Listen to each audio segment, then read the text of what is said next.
Դատելով Հայաստանի գործող իշխանության ոչ վաղ անցյալի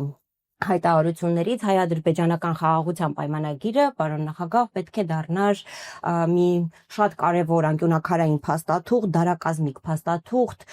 որ առնվազն պետք է փոխեր մեր տարածաշրջանի մի քանի տասնյակ տարիների ապագան։ Ակնհայտ էր նաև, որ այդ փաստաթուղթն է դառնալու Նիկոլ Փաշինյանի 2026 թվականի նախընտրական քարոզչության հիմքը։ Սակայն հիմա խաղաղության պայմանագրի բանակցությունները ըստ էության կարող են արձանագրել, որ փակուղում են, չնայած տեքստը համաձայնեցված է, բայց ստորագրման մասին որևէ խոսք չկա, չնայած Նիկոլ Փաշինյանը ըստ էության համաձայնել է կատարել Ալիևի վերջին երկու պահանջները՝ փոխել Հայաստանի մայրօրենքը եւ լուծարել Մինսկի խումբը։ Ինչ է ձեր վերլուծություններով տեղի ունենում բանակցային կուլիսներում։ Չեմ կարծում, որ որևէ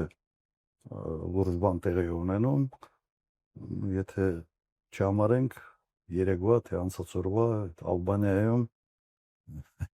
հերթական կադրերը, որը ուղղակի արժանապատվության տեսանկյունից բավական դեպրեսիվ է, կարծում եմ յուրաքանչյուր հայի համար։ Ակնհայտ այդ մուրալը մի ինչ-որ փաստաթղթի, որը ենթադրում եմ խաղաղության մասին չի լինելու, այլ լինելու է ինչ-որ մի թուղթ Նիկոլ Փաշինյանի մասին, թե ինչպես պետք է ինքը իր քաղաքական, այսպես ասենք, հեռանկարը շարունակի, այս մի փաստաթուղթ իրոք չեմ բացառում։ Անբովանդակ, բայց ավելի շատ ներքաղաքական նպատակներ հետապնդող փաստաթուղթ կարող է լինել։ Որևէ լուրջ բան այստեղ մենք չենք կարող ակնկալել եւ հատկապես եթե նայում ենք այս հարցին աշխարհակական այն մեծ կոնտեքստի մեջ, որ այսօր տեղի ունենում աշխարհը։ Չեմ սպասում որևէ լավ բան։ Կա ձախողված առաջնորդ, որի նպատակը ամեն գնով վայելաթոռը եւ կան այս ամեն ինչի շուրջ sense խաղացողներ, որոնք կգնահատեն, իսկ արժի այդ հարցում աջակցել, թե չարժի աջակցել։ Ընդհանրապես սա է։ Իբրև ենթահարց ուղղակի ձեր տպավորությամբ հնարավոր է գոնե փորձեն խաղարկել գերիների վերադարձի հարցը որպես բանակցային ինչ-որ մի բան, թե այլևս բոլոր դաշտերը սպառված են։ Չեմ կարծում, որ գերիների հարցը հետաքրքրում է այս իշխանությունը, որովհետև գերեվարված են այն մարդիկ, որոնք այստեղ գալով կարող են Ղարաբաղի փախստականներին ինչ որտեղ կազմակերպել իրենց հեղինակությամբ, իրենց ազդեցությամբ, իսկ դա այս իշխանություններին պետք չի ընդհանրապես։ Այս վիճակը ամենից հարմար վիճակն է այս իշխանությունների համար։ Երբ որ ներկայացնում եք, որ սա խաղաղության պայմանագիր չէ, խաղաղության մասին չէ, իշխանությունը հակադարձում անմիջապես ընդդիմադիրներին եւ այդ տեսակետը հայտնողներին, թե որն է ձեր տարբերակը, դուք ինչ է պատերազմ եք ուզում, այսինքն երբ որ խաղաղության իրենց պայմանագրին կողմ չենք, մենք ինչ ենք առաջարկում, ունենք հստակ ծրագիր այս իրավիճակում Ադրբեջանի հետ խաղաղ գոյակցելու։ Նայեք, մենք 21 թվականից ասում ենք արժանապատիվ խաղաղության մասին։ Եվս խաղաղություն, բայց ոչ թե ծնկաչուկ խաղաղություն, այլ արժանապատիվ խաղաղություն։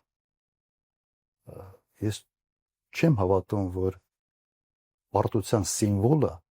կարող է արժանապատիվ խաղաղություն բերել։ Այդպես չի լինում։ Խնդիրը մարդն է։ Խնդիրը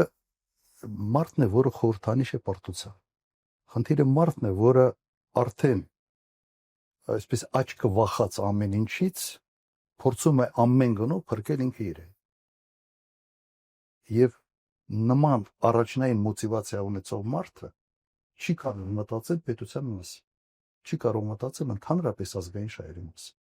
Խաղաղությունը բոլորս ենք ուզում, բայց կրկնում եմ, սուբյեկտը, որը դրանով զբաղվում է, ունի յուրի բան։ Իսկ մոտիվացիան յուրաքանչյուր մարդի համար առաջնային ինչով է այդ մարդը առաջնորդվում։ Իր առաջնահերթ մոտիվացիան ո՞րն է։ Չեք տեսնում ինչ է ուզում այս մարդը։ Ինչ է ուզում։ Ուզում է մի թուղթ